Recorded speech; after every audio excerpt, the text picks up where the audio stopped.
Dad's Stories. Collection of short stories by Anton Chekhov, translated by Constance Garnett. VANKA.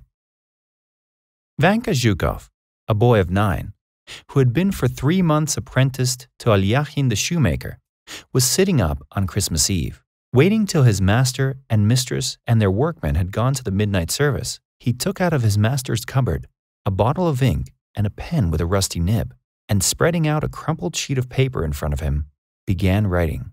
Before forming the first letter, he several times looked around fearfully at the door and the windows, stole a glance at the dark icon, on both sides of which stretched shelves full of lasts, and heaved a broken sigh. The paper lay on the bench while he knelt before it. "Dear Grandfather Konstantin Makarich," he wrote, "I am writing you a letter. I wish you a happy Christmas and all the blessings from God Almighty. I have neither father nor mother. You are the only one left for me." Vanka raised his eyes to the dark icon on which the light of his candle was reflected, and vividly recalled his grandfather Konstantin Makarich. He was a thin but extraordinarily nimble and lively little old man of 65, with an everlastingly laughing face and drunken eyes. By day, he slept in the servants' kitchen, or made jokes with the cooks. At night, wrapped in an ample sheepskin, he walked around the grounds and tapped with his little mallet. Old Kashtanka and Eel, so called on account of his dark color and his long body like a weasel's, followed him with hanging heads. This Eel was exceptionally polite and affectionate, and looked with equal kindness on strangers and his own masters, but had not a very good reputation. Under his politeness and meekness was hidden the most Jesuitical cunning. No one knew better how to creep up on occasion and snap at one's legs, to slip into the storeroom or steal a hen from a peasant. His hind legs had nearly been pulled off more than once. Twice he had been hanged, and every week he was thrashed till he was half dead. But he always revived. At this moment, Grandfather was, no doubt, standing at the gate, screwing up his eyes at the red windows of the church, stamping with his high felt boots, and joking with the servants. His little mallet was hanging on his belt. He was clasping his hands, shrugging with the cold, and with his aged chuckle, pinching first the housemaid and then the cook. "How about a pinch of snuff?" he was saying, offering the woman his snuff box. The woman would take a sniff and sneeze.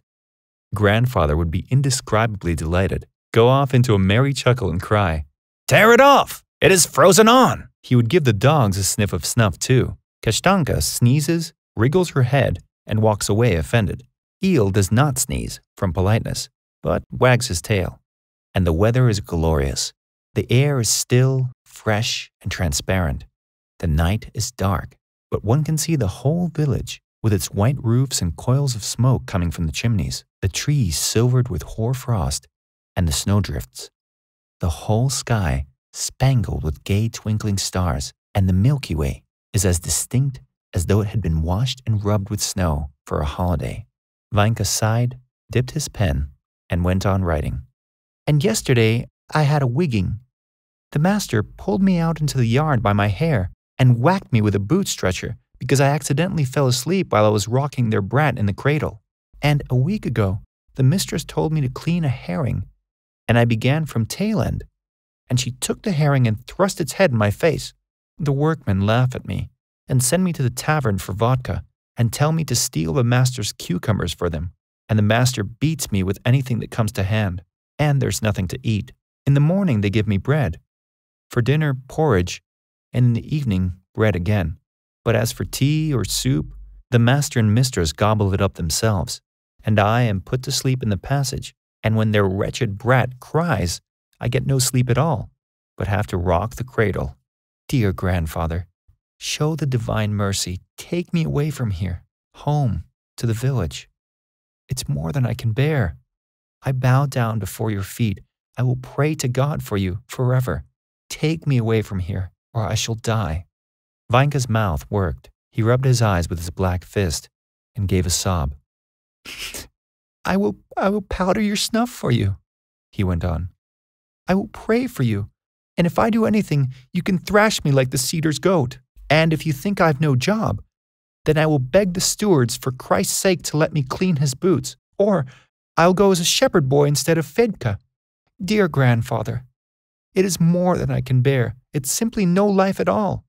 I wanted to run away to the village, but I have no boots, and I'm afraid of the frost. When I grow up big, I will take care of you for this, and not let anyone annoy you. And when you die, I will pray for the rest of your soul, just as for my mammy's. Moscow is a big town. It's all gentlemen's houses, and there are lots of horses.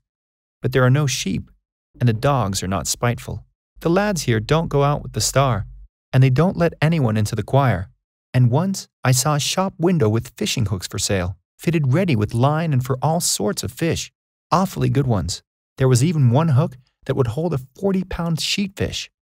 I have also seen the shops where there are guns of all sorts, similar to the pattern of the master's guns at home, so I shouldn't wonder if they are 100 rubles each. And of course the butcher shops in which there are grouse and woodcocks and fish and hares, but the shopmen won't say where they shoot them. Dear grandfather, when they have a Christmas tree at the big house, get me a gilt walnut and put it away in the green trunk. Ask the young lady Olga Ignatyevna. Say it's for Vanka. Vanka gave a tremulous sigh and again stared at the window. He remembered how his grandfather always went into the forest to get the Christmas tree for the master's family and took his grandson with him. It was a merry time. Grandfather made a noise in his throat, and the forest crackled with frost. And looking at them, Vanka chortled too. Before chopping down the Christmas tree, grandfather would smoke a pipe, slowly take a pinch of snuff, and laugh at frozen Vanka. The young fir trees covered with hoar frost stood motionless, waiting to see which one of them was to die. Wherever one looked, a hare flew like an arrow over the snowdrifts. Grandfather could not refrain from shouting, "Hold him! Hold him! Ah, the bobtailed devil!" When he had cut down the Christmas tree, grandfather used to drag it into the house and there set to work to decorate it. The young lady, who was Vanka's favorite, Olga Ignatyevna, was the busiest of all. In the times when Vanka's mother, Pelageya, was still alive and a servant in the big house, Olga Ignatyevna used to give him goodies and, having nothing better to do, taught him to read and write, to count up to 100, and even dance a quadrille. When Pelageya died, Vanka had been transferred to the servants' kitchen to be with his grandfather, and then from the kitchen to the shoemakers in Moscow. Do come, dear grandfather, Vanka went away in his letter. For Christ's sake, I beg you, take me away. Have pity on an unhappy orphan like me. Here everyone knocks me about and I'm fearfully hungry. I can't tell you what misery it is. I'm always crying. And the other day, the master hit me on the head with a last, so I fell down. My life is wretched, worse than any dog's. I send my greetings to Alyona, One-Eyed Yegorka, and the coachman. And please don't give my concertina to anyone. I remain your grandson, Anton Chekhov. Dear grandfather, do come.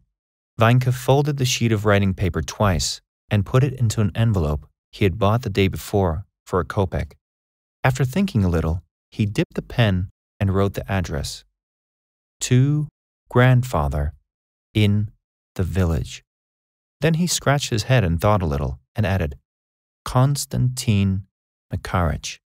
Glad that he had not been prevented from writing, he put on his cap and, without putting on his little greatcoat, ran into the street as he was in his shirt.